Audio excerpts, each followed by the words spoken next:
चलिए स्टार्ट करते हैं। आज हम लोग पढ़े Newton's law of motion lecture number 8। Last class में हम लोगों ने कुछ केसेस पढ़े थे किसके ऊपर, टेंशन इन स्ट्रिंग के ऊपर, है ना।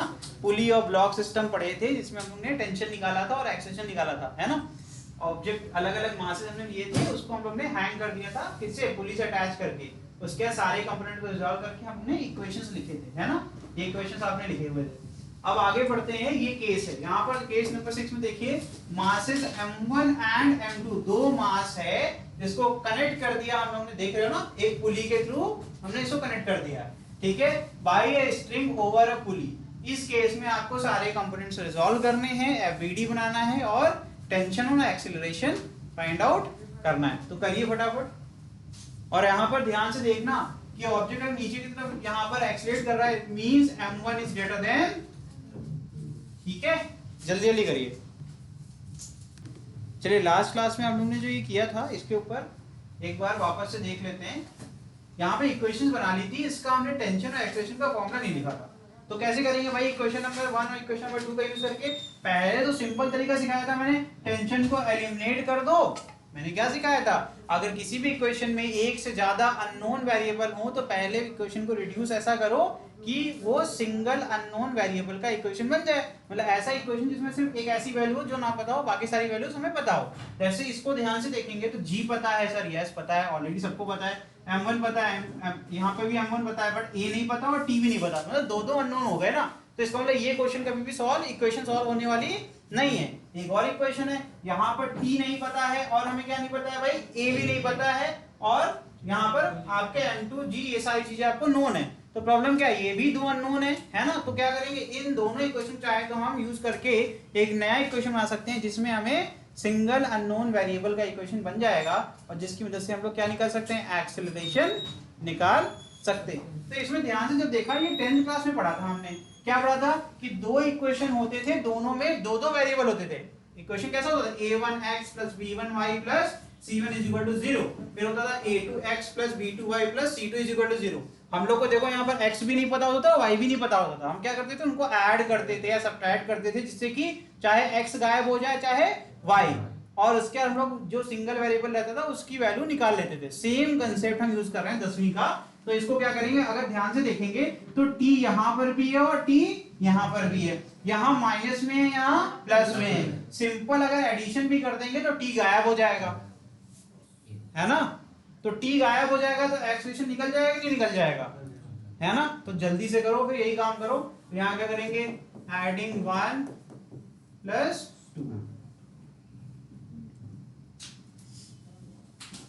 तो यहाँ क्या आ जाएगा, m1g - t + t कट जाएगा, माइनस m2g sin थीटा। मैं लिख रहा हूं m1g - t + t minus m2g sin theta is equal to क्या आएगा बेटा, m1a + 2a। ठीक है, a को कॉमन ले लेंगे, यहां से देखो क्या आएगा, m1 - m2 sin थीटा, और इन दोनों में कॉमन क्या लिया, g डिवाइडेड बाई, यहां से कॉमन क्या लेंगे, a को कॉमन लेंगे, नीचे क्या आएगा, m1 + m2, और ये किसकी वैल्यू है, आपने क्या निकाल लिया, एक्सेलरेशन। अभी करके दिखाया था मैंने, उसी प्रकार से टेंशन निकालना है तो किसी भी एक इक्वेशन में आप एक्सेलरेशन की वैल्यू पुट कर दो, है ना, और आपको टेंशन मिल जाएगा। ठीक है, जल्दी से करके दिखाइए टेंशन कितना आएगा। मैं यहाँ फॉर्मूला लिख रहा हूँ, आप लोग वेरीफाई करिए, ठीक है। m1 m2 × 1 + sin theta × g upon m1 plus, ये आना चाहिए आपका। ठीक है, एक बार प्रैक्टिस करना, क्योंकि आपकी कैलकुलेशन स्किल्स सभी डेवलप होंगी जब आप प्रैक्टिस करोगे, नहीं तो कभी नहीं डेवलप होंगी। इस चैप्टर में कैलकुलेशन स्किल्स अच्छी होनी चाहिए आपकी, ठीक है।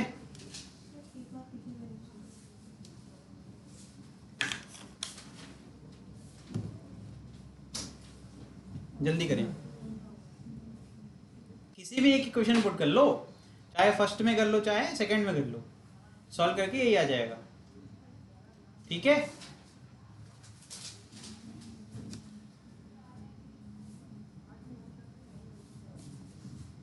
आगे बढ़ जाएं। अब ध्यान देना, अगला जो केस है वो बड़ा इंपॉर्टेंट है, ठीक है। इसको कर लेना एक बार, अगर नहीं आएगा मुझे बताना, क्योंकि ये बेसिक है बेटा, सब्स्टिट्यूशन है, डेरिवेशन कहीं पूछेगा नहीं, लेकिन फिर भी आपको आना चाहिए, ठीक है। चलो आगे देखो, इस केस में ध्यान से देखो, इसमें अगर m1 ग्रेटर देन m2 है, ध्यान से देखना, ये अब प्लेन है ना, अभी तो सिखाया था मैंने, किसी भी सरफेस को सर एक एंड से उठा देंगे तो एक एंगल बनाएगा, उसे कहेंगे एंगल ऑफ इंक्लिनेशन, और वो प्लेन का एंगल बन जाएगा, ठीक है। अब ध्यान से जब देखा इसको तो पहले तो लगा आसान, लेकिन जब ध्यान से देखा समझ में इसलिए नहीं आया क्योंकि सर अब यहाँ पर दो दो एंगल दिए, एक तरफ अल्फा लिखा है, एक तरफ बीटा लिखा हुआ है ना। इसमें केस में प्रॉब्लम क्या आएगी, 99% बच्चों यही क्या कंप्लेन करते हैं कि सर ये अल्फा है और बीटा है, आपने तो एक ही चीज सिखाई थी, है ना, इधर आपको अल्फा पता है या तो बीटा पता है। तो ध्यान से देखो इसको करना कैसे है, एफबीडी बनाना सीखे पहले, तो क्या करना है, एफबीडी बनाना है। तो अपने को कुछ नहीं आता तो एक चीज तो जरूर आती है कि सर एक ही रस्सी है, एक ही रस्सी है तो टेंशन भी एक ही रहेगा, एक प्रॉब्लम सॉल्व हो गई, ठीक। फिर आपने सिखाया था कि पॉइंट ऑफ कांटेक्ट जहां से मास अटैच रहता है उसी पॉइंट पर टेंशन दिखाया जाता है, तो यहाँ टेंशन आपने दिखा दिया और इधर टेंशन दिखा दिया, दोनों के वैल्यू सेम, एक एक करके। फिर मैंने क्या सिखाया था, सर mg जो होता है वो हमेशा x एक्सिस के परपेंडिकुलर डायरेक्शन में डाउनवर्ड होता है, उसमें छेड़छाड़ नहीं कर सकते। तो यहाँ पहला ब्लॉक m1 था, तो ये हो गया नीचे की तरफ m1g और ये हो गया m2g। आप इन्हीं से आराम से अलग कर लेंगे। तो मैंने इस ब्लॉक को यहाँ कर दिया अलग, ठीक है। अब मैं एक ऐसे प्लेन बना दूंगा, मैं वही डायग्राम रीड्रॉ कर रहा हूँ, लेकिन ध्यान रखना मेरा डायग्राम में मैं एक एक करके एफबीडी बनाऊंगा, और मेरे साथ साथ एफबीडी बनाना भाई, तुम लोग खुद से बनाने की कोशिश करना, छापना नहीं है, ठीक है। कॉपी राइटिंग करने से नॉलेज नहीं होती कभी, मैं आपके लिए बना रहा हूँ ब्लॉग यहाँ पर, और मेरे साथ साथ बनना, देखो तुम लोग को आ जाएगा सबको, ठीक ठीक है। ये हो गया तुम्हारा m1, और ये क्या हो गया, इसमें तो कोई दिक्कत नहीं है।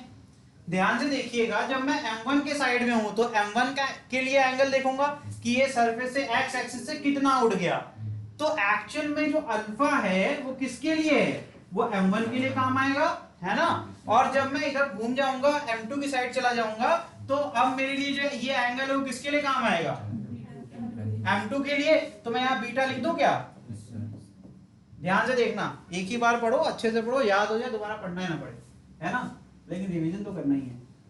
अब जो आता है बस वही करेंगे, कुछ नहीं आता हमको तो सर टेंशन तो दिखाई देंगे, है ना, जिसको कुछ नहीं आता वो टेंशन दिखा देगा, खुश रहेगा कम से कम, टेंशन दिखा दी, यस, है ना।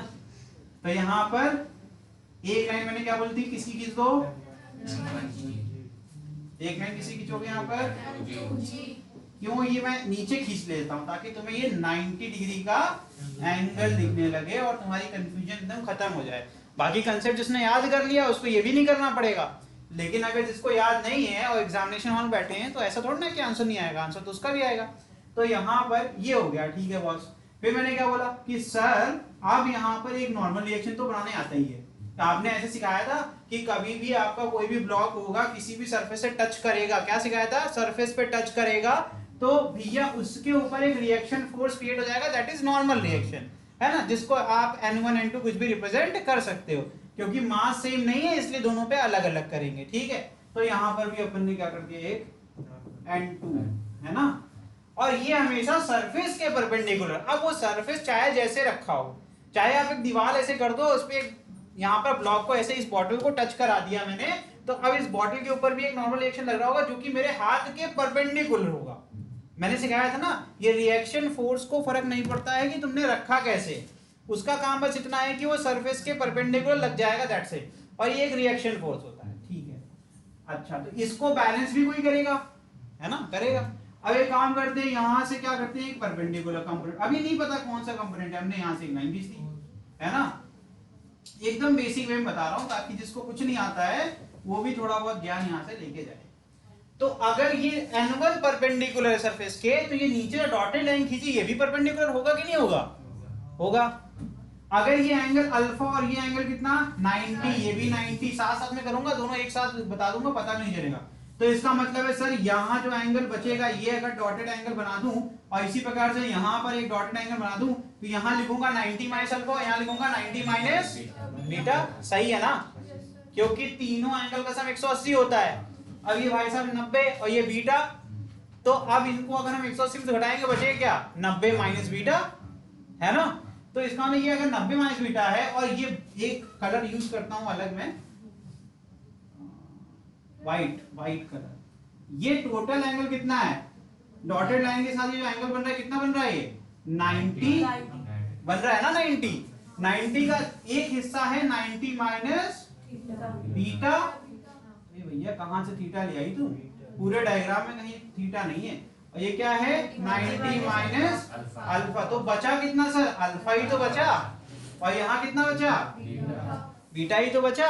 तो बस मेरा काम हो गया, बाकी सबको मिटा दें, जो मेरे काम का है उसको छोड़ देंगे बस, है ना। मुझे ये बाहर वाला एंगल ही चाहिए था, जो कि मुझे अब मिल गया है ना भाई, क्योंकि मुझे mg को ही तो सॉल्व करना था, है ना। तो ये एंगल कितना हो गया, ये एंगल कितना हो गया बीटा, ये एंगल कितना हो गया अल्फा। ठीक है, ध्यान से, पूरी मेहनत क्यों करी हम लोग ने, यही निकालने के लिए।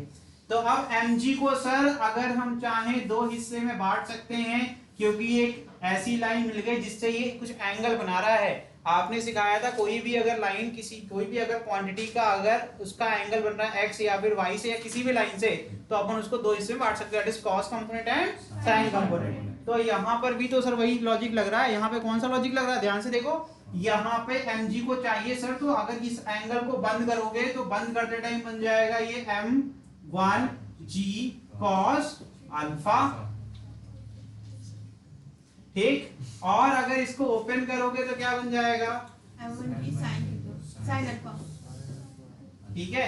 इसी प्रकार आप इधर चले जाइए दूसरे वाले ब्लॉक पे, है ना, दूसरे वाले ब्लॉक पे जाएंगे तो जब इसको आप बंद करेंगे, एंगल कितना था बीटा ना, तो क्या बन जाएगा ये m2g cos बीटा, और अगर ओपन करेंगे तो क्या बन जाएगा, यहाँ नीचे लिख रहा हूं m2g sin बीटा, है ना।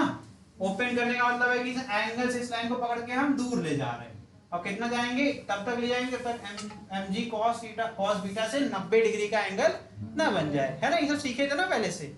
चलो ये समझ में आ गया, रटने की कोई जरूरत है क्या, ठीक है। ऑनलाइन बच्चों कोई डाउट हो तो पूछिए मुझसे, सारा कॉपी पेस्ट सेम बन गया, इसको कॉपी कर लेते या तो समझ लेते, तो ये वाला अब तुम कर लेना, ठीक है, तो उसकी जरूरत नहीं है। अब इसमें दिया हुआ है, क्वेश्चन में दिया हुआ है कि ये m1 क्या है, डाउनवर्ड एक्सेलरेशन कर रहा है, तो इसका मतलब है कि दोनों बंधे हुए हैं, तो ये अपवर्ड कर रहा होगा प्लेन के साथ साथ, ठीक। अब ये कंप्लीट पीडी बन गया जो कि यहाँ बना हुआ है विद अंडरस्टैंडिंग। तो अब इसका इक्वेशन लिख लेंगे, क्या करेंगे, पहले एक बार m1 के लिए करेंगे और एक बार m2 के लिए। तो जिस तरह मोशन होता है वो डायरेक्शन हमेशा इस केस में m2 के पास चले गए, वहां बनाया है मैंने, ठीक है। इक्वेशन लिखो भाई इसका, जल्दी लिखो।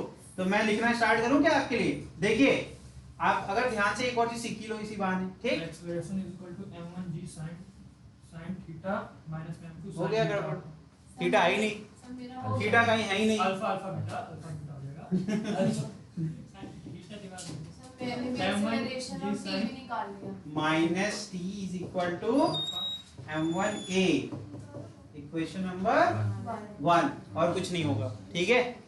फिर सेकंड इसके लिए लिख लेते हैं, तो इसके लिए इधर लिखता हूं मैं, ठीक है, एक लाइन ऐसे खींच देता हूं, ठीक है, इधर लिखता हूं, क्या आ जाएगा, ऊपर की तरफ प्लस है ना, तो t minus m2g sin beta is equal to, m2a।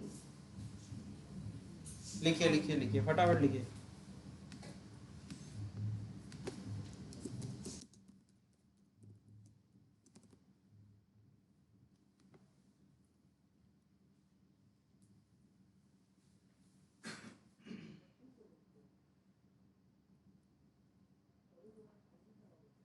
अच्छा मुझे एक और चीज पूछनी थी तुम लोग से, अगर थीटा इंक्रीज कर रहा है, थीटा कहाँ से कहाँ तक मेरा वेरी कर रहा है, मैं थीटा बोल रहा हूँ, मैंने इससे अलग क्वेश्चन पूछ रहा हूँ, एक सिंपल सा क्वेश्चन पूछ रहा हूँ, ठीक है, ये क्वेश्चन लेकिन इसमें काम आएगा। मैं ये आपसे पूछ रहा हूँ सिंपल सी बात कि अगर मेरा थीटा 0 से 90 के बीच में, पहले बता दिए कि 0 से 90 तक मैक्सिमम जा सकता है, ठीक है, और मैं ये आपसे कह रहा हूँ कि मेरा एंगल इंक्रीज कर रहा है, मैक्सिमम कितना हो सकता है वो 90, ठीक है। तो फिर से पूछ रहा हूँ, तो साइन ऑफ थीटा निकालना हो और थीटा इंक्रीजिंग हो, तो वैल्यू इंक्रीज करेगी साइन थीटा की या डिक्रीज करेगी, डिक्रीज करेगी ना? हाँ, इंक्रीज वाले कितने हैं जल्दी बताओ, इंक्रीज कितने लोग गए हैं? एक। सिंपल है, थीटा 0 से 90 के बीच में है और थीटा इंक्रीज कर रहा है, इंक्रीज कर रहा है मतलब बढ़ रहा है और कहां जा रहा है? 90 की तरफ जा रहा है। तो मैं कह रहा हूं साइन ऑफ थीटा इंक्रीज करेगा या डिक्रीज करेगा? कितने लोग इंक्रीज करने वाले हैं? 1 2 3 सर डिक्रीज करेगा। डिक्रीज करेगा ना? कितने लोग डिक्रीज वाले हैं ये बता दो। 1 2 3 4 5 सब है डिक्रीज है। साइन 90 क्या होता है? साइन 0 क्या होता है? 0 से 1 की तरफ जा रहा है मतलब क्या हुआ? डिक्रीज होता है। इंक्रीज करेगा ना? कॉमन सेंस भी लगाओगे तो क्वेश्चन हो जाएगा। तो अब मैं इसमें आता हूं, ठीक है? अब सुनना ध्यान से। अब अगले सवाल में मैं ये नहीं बताऊंगा कि ऑब्जेक्ट किस तरफ आपका मूव कर रहा है, ठीक है? समझ में तुमको आया गलती क्या हुई? कॉमन सेंस भी लगा लो, मिनिमम और मैक्सिमम देख लिया करो। 0 से 90 बार बोल रहा था मैं, तो साइन 0 निकाल लेते दिमाग में और साइन 90 निकाल लेते, वो दिया जाती। 0 पे 0 होता है, 90 1 होता है। 0 बड़ा कि 1 बड़ा, अब तुम देख लो।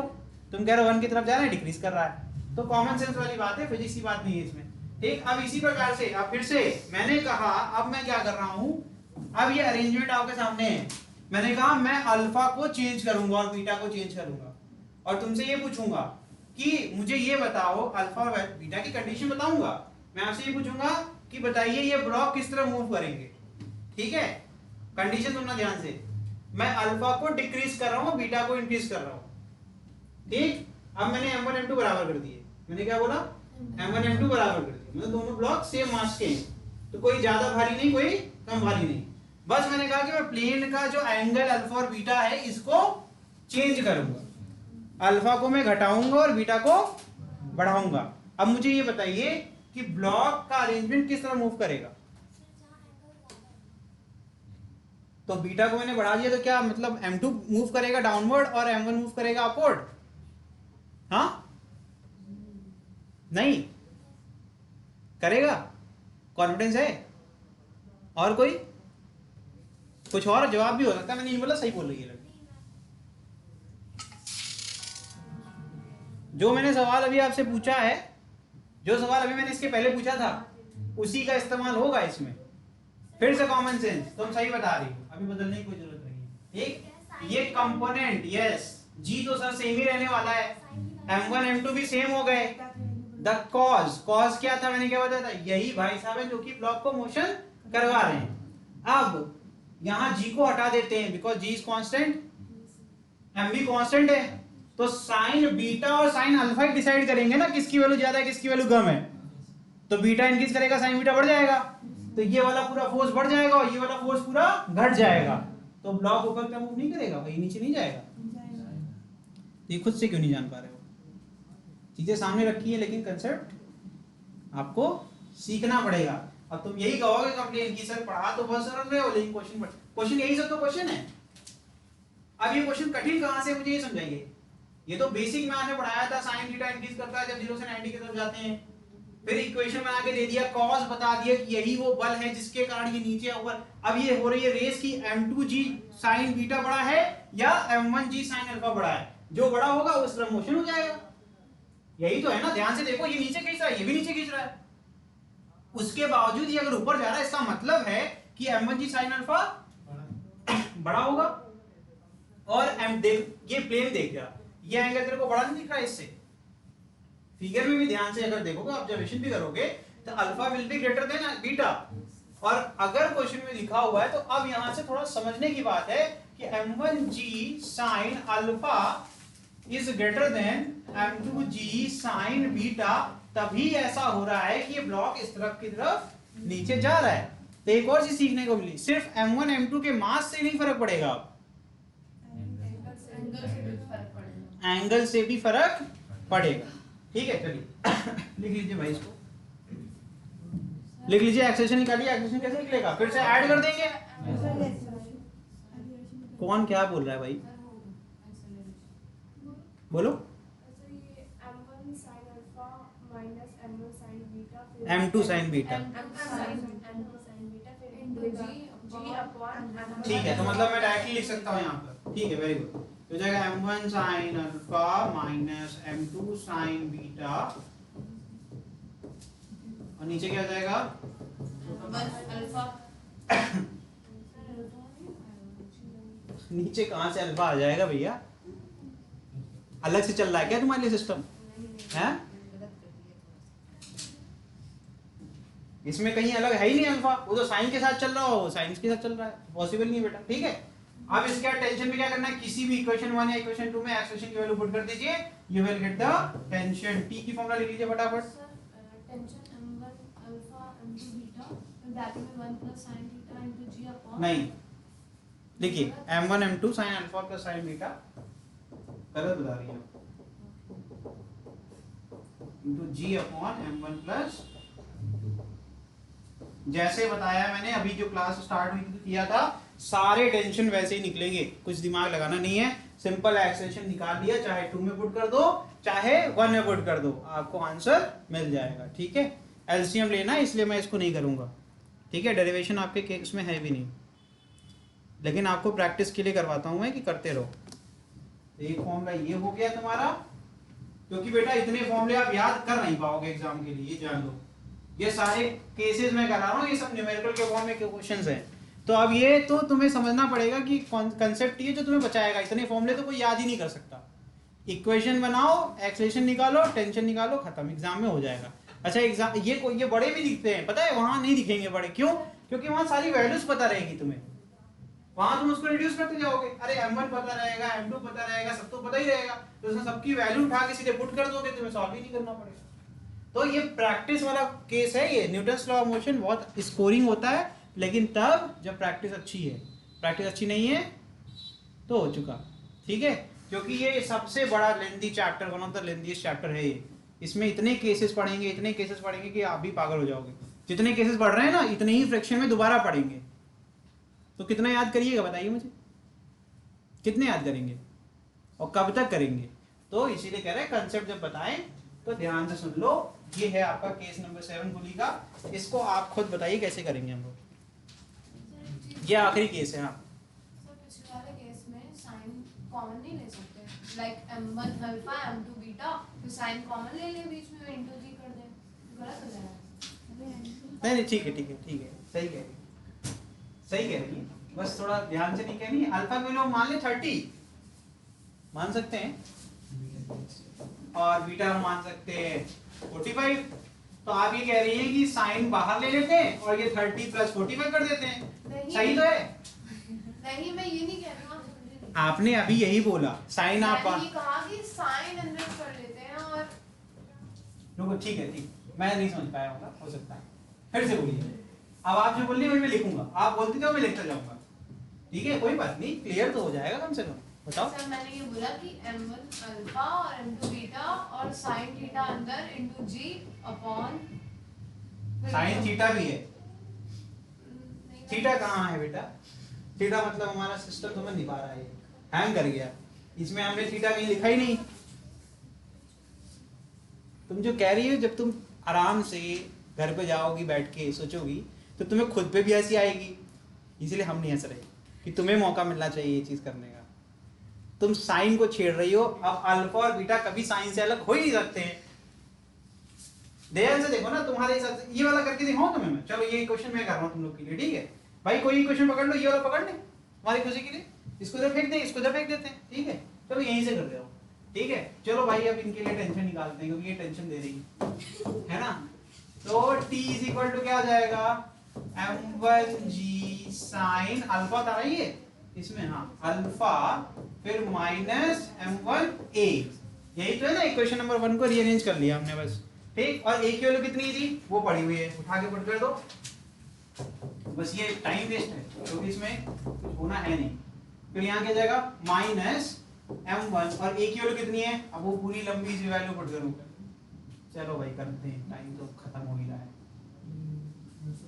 अच्छा ऐसे कोई तुम्हारी चाल तो नहीं है कि ये केस ना हो पाए आज? नहीं सर ऐसा कुछ नहीं है, क्योंकि पढ़ाई के तब भी है, दिमाग में पता नहीं कहाँ से है। कोई बात नहीं, अब आ गया है तो करना तो है ही। सर रहने दीजिए, मैं समझ गई। नहीं नहीं ऐसे कैसे, अब नहीं, अब कुछ नहीं, m1 कॉमन ले ले बेटा, m1 तो कॉमन ले सकते हैं ना, m1 यहाँ भी है यहाँ भी है, yes sir g sin alpha minus, yes yes हो रही रिकॉर्डिंग हो रही है बेटा।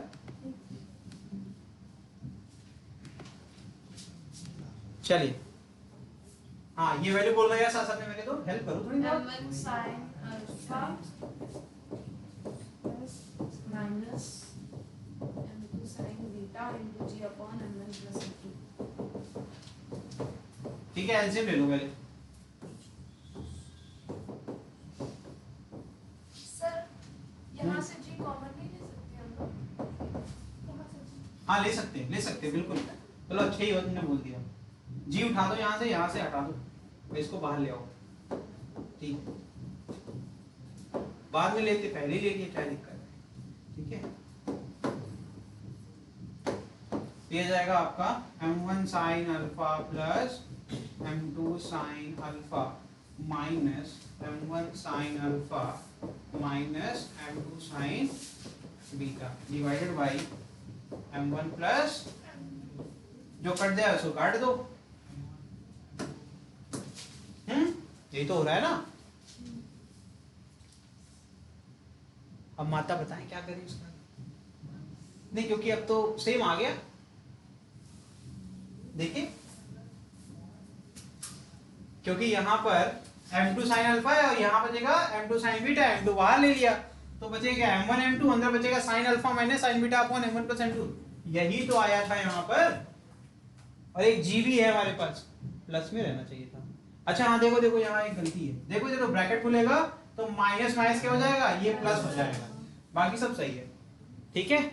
तो यहाँ से आप m2 भी कॉमन ले लें और एक g पहले से था, ठीक है, ये बनेगा m1 m2 g और अंदर क्या बचेगा बेटा sin alpha plus sin beta. अच्छा तुम लोग को तो ठीक है, लेकिन लबीब आज ही आए क्लास करने और आज ही उनके तो है एकदम फ्यूज उड़ा दिया तुम लोग ने, कहेंगे कुछ सी क्लास पहली करी। हाँ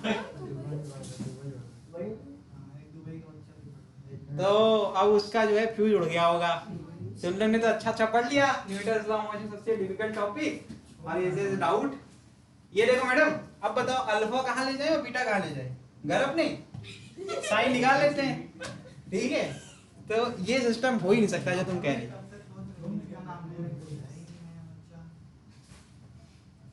अरे तुम काहे इतना टेंशन ले रहे हो, हम है ना। चले ये पढ़ लो तुम पहले, इस पे टेंशन लो तो अच्छा भी लगे। ओके चलिए वो वाला क्वेश्चन करिए तभी छुट्टी मिलेगी। ये सबसे आसान है, अभी तक इतना सीखने के बाद अब तो ये सबसे आसान होगा। एक तरीका सिखाया था मैंने, क्या सिखाया था, स्ट्रिंग बदलेगी टेंशन बदल जाएगा। तो पहला अगर देखेंगे ध्यान से तो ऊपर एक ही स्ट्रिंग है जो कि m1 m2 के बीच में, तो टेंशन सिंगल हो गया, ठीक। फिर m2 m3 के बीच में टेंशन फिर अलग हो जाएगा क्योंकि स्ट्रिंग बदल गई, ठीक। इसके बाद नीचे जरूर करना सिखाया था मैंने कि सबसे आखिरी वाले से स्टार्ट करना, सबसे सिंपल इक्वेशन। तो t2 इक्वल टू क्या है m3g, माफ करना m3g है ना, क्योंकि एक्सीलरेशन यहाँ पर दिया हुआ है तो यहाँ एक नीचे का डायरेक्शन क्या हो गया पॉजिटिव, और यहाँ क्या जाएगा सबका एक्सीलरेशन सेम बोला गया है ना, क्योंकि सब कनेक्टेड भी है। अच्छा ये कुछ चीजें याद कर लो, जब आपकी इनएक्सटेंसिबल स्ट्रिंग मतलब ऐसी स्ट्रिंग जिसकी लेंथ बदलने वाली नहीं है, तो जब कनेक्टेड बॉडी होगा सबका एक्सीलरेशन सेम होने वाला है पुली सिस्टम में, इसमें कुछ चेंज करने की जरूरत नहीं है, ठीक। तो अब इसमें ये रटने की बात समझ लो, चाहे कंसेप्ट समझ लो कि टेंशन एक ही रहने वाला है, अकेला तो कोई अकेला चला नहीं जाएगा, जब तक रस्सी टूटेगी नहीं तब तक कोई अलग अलग एक्सीलरेशन प्रोड्यूस नहीं करने वाला। तो इसका मतलब ये नीचे वाला ब्लॉक सबसे आसान है, तो m3 के लिए नीचे m3g minus t2 is equal to m3a, equation number 1। फिर इसके ऊपर चले जाओ, अब यहाँ मैंने क्या सिखाया था, टेंशन और m2g ऐड हो जाएगा, है ना, इस पे दो फोर्स लगेंगे, एक नीचे का टेंशन लगेगा और एक m2g भी लग रहा है, तो दोनों ऐड हो जाएंगे, और ऊपर की तरफ एक नया टेंशन t1, तो यहाँ क्या होगा t2 plus m2g minus t1 is equal to m2a, है ना। ये मैंने कनेक्टेड 3 बॉडी कनेक्टेड सिस्टम में पढ़ाया था, तो सेम इक्वेशंस लिख दो, ये हो जाएगा आसानी से। चलो ये हटा देंगे, मिटा देंगे क्या? Yes sir. क्योंकि मुझे पता है अगर हम नहीं बनाएंगे तो फिर वो बनेगा नहीं। ये m1 है, ठीक है, मैं सारे बना रहा हूं m3 और यहाँ पर M2 में FBD बना रहा हूँ अलग अलग करके, लेकिन दिखा ऐसा रहो ताकि तुम्हें लगे कि सब कुछ साथ साथ में, ये पुली है और यहाँ से स्ट्रिंग है, ये इमेजिन तुम करते रहो, ठीक। अब इसका मतलब यहाँ एक टेंशन होगा सर T1 और यहाँ नीचे की तरफ M1G, ठीक। और इसका डायरेक्शन ऑफ मोशन क्या है सर, ऊपर की तरफ एक्सेलरेशन, तो यही पॉजिटिव भी हो जाएगा। तो इसका इक्वेशन पहले लिख दूं तो देखो भाई T1 minus M1G is equal to, लो भाई तुम्हारे लिए लिख दिया इक्वेशन नंबर 1, ठीक। अब यही टेंशन स्ट्रिंग से होते हुए यहाँ पहुंचेगा, है ना, और यहाँ भी टेंशन ऊपर की तरफ होगा, तो इसको हटा दें, ये हो जाएगा तेरा T1, ठीक। जब मैं यहाँ से पकड़ूंगा तो क्योंकि ये दोनों कनेक्टेड हैं, तो जो भार होगा वो M3 का इसमें ऐड होगा कि नहीं होगा, होगा ना, मैंने यही सिखाया था ना। तो M3 का भार किस फॉर्म में आ रहा है, टेंशन के फॉर्म में। तो टेंशन क्या है नीचे की तरफ, एक T2 और एक ऐड कर दो सर यहाँ पर M2G, और ये मोशन किधर कर रहा है, नीचे। तो ये सेकंड के लिए क्या हो जाएगा, T2 plus M2G minus T1 is equal to, okay. And last यहाँ पर टेंशन कितना होगा, T2 और नीचे क्या होगा M3G, और नीचे की तरफ एक्सीलरेशन, और यही हो जाएगा तुम्हारा positive, that is M3G minus T2 is equal to M3, बस खत्म हो गया। कर लो सॉल्व इसको। कहाँ कैपिटल है, वो जो M1 है उसके बगल, अरे भैया वो ब्लॉक है ABC। तो तुम्हारा सिस्टम वही हैंग हो गया है, लो हटा दिया, कोई चलो। एक्सेलरेशन क्या होगा, एक्सेलरेशन में कुछ करना ही नहीं, 1 + 2 + 3 कर लो, 1 + 2 + 3 करेंगे ना। किसी को अगर नहीं समझ में आया सुनो ध्यान से, इधर देखो, एक T1 प्लस में यहाँ माइनस में, ठीक है, यहाँ देखो T2 प्लस में और यहाँ T2 माइनस में, तो पूरा टेंशन वाला टर्म कट जाएगा।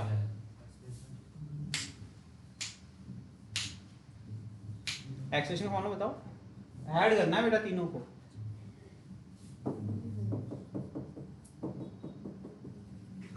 ऐड तो कर ही लोगे ना भाई, कि उसमें भी दिक्कत है। देखो M3 भी प्लस में है, M2 प्लस में, बस M1 माइनस में है, तो क्या जाएगा M2 plus M3 minus M1 और इसका whole G, M2 plus M3 minus M1, और बाहर कॉमन क्या ले लिया G, क्यों, क्योंकि टेंशन सारे कट ही गए। डिनोमिनेटर में क्या आ जाएगा M1 plus M2 plus M3, और इज इक्वल टू क्या आ गया। अब ये LHS RHS वाला टाइम वेस्ट नहीं किया मैंने ना, तुम चाह रहे हो कि हम लिखें M1A plus M2A plus M3A, फिर A कॉमन लें, फिर क्रॉस मल्टीप्लाई करें, तब वो लिखें, हमने डायरेक्टली लिख दिया। मैंने डायरेक्ट सिस्टम मान कर दिया, तो गलत किया था। नहीं सही है, क्या किया था तुमने, मैंने ये दो ब्लॉक को सिस्टम मान कर दिया था। अच्छा दोनों को ब्लॉक को एक ही सिस्टम, तो M1 प्लस M2 कर दिया तुमने। हाँ, सर। हाँ तो सही तो आएगा ही, क्योंकि तुम्हारा टेंशन के फॉर्म में जो हम कर रहे हैं वही तुम डायरेक्ट उसके फॉर्म में कर रहे हो, सिस्टम के फॉर्म में कर रहे हो, तो भी सही है। सिस्टम बना दे। और T1 T2 निकालना है तो क्या करना पड़ेगा, हमें इस इक्वेशंस का यूज करना पड़ेगा, ठीक है, बिकॉज अब तीन अननोन हो जाएंगे, there is no possibility to create a formula. तीन आपके अननोन हो जाएंगे तो फॉर्मूला नहीं बनेगा, तब इक्वेशन के फॉर्म में सॉल्व करना पड़ेगा। वैल्यू जिसकी मिलेगी उससे हम एक वैल्यू निकालेंगे, देखो यहाँ पर, यहाँ T2 की वैल्यू निकलेगी, यहाँ T2 की वैल्यू निकलेगी, फिर ये T2 की वैल्यू उठा के हम पुट कर देंगे चाहे इसमें इस वाले इक्वेशन में, तो हमें T1 मिल जाएगा। That's it. कोई भी दो पेयर ऑफ इक्वेशन यूज करके हम सॉल्व कर सकते हैं। अगर ऊपर के दोनों करने हैं तो यहाँ से T1 की वैल्यू मिलेगी, फिर T1 की वैल्यू जो आएगी उसको हम इस इक्वेशन पुट करेंगे। तो याद रखना सबसे इंपॉर्टेंट कौन सा इक्वेशन है, इसके बिना तो कुछ नहीं होने वाला है ना, यही आपको लास्ट देगा, ठीक। तो इन दोनों में से आप किसी एक का यूज कर सकते हो, लेकिन ये कंपलसरी है, बिना इसके सॉल्व नहीं होगा, ठीक है। चलिए आज के लिए इतना ही, हम लोग अगली क्लास में क्वेश्चंस करेंगे इसके ऊपर, पुली सिस्टम के ऊपर, ठीक है, फिर आगे कंटिन्यू करेंगे। और नेक्स्ट क्लास में हम लोग स्प्रिंग ब्लॉक सिस्टम भी पढ़ेंगे, जिसमें हम लोग देखेंगे कि अगर किसी भी स्प्रिंग को अपन कंप्रेस या फिर क्या कर रहे हैं, इलोंगेट कर रहे हैं, तो स्प्रिंग हमारे ऊपर कितना फोर्स लगाती है, जिसको स्प्रिंग फोर्स के नाम से भी जाना जाता है, ठीक है, वो हम लोग पढ़ेंगे अगली क्लास में। Thank you.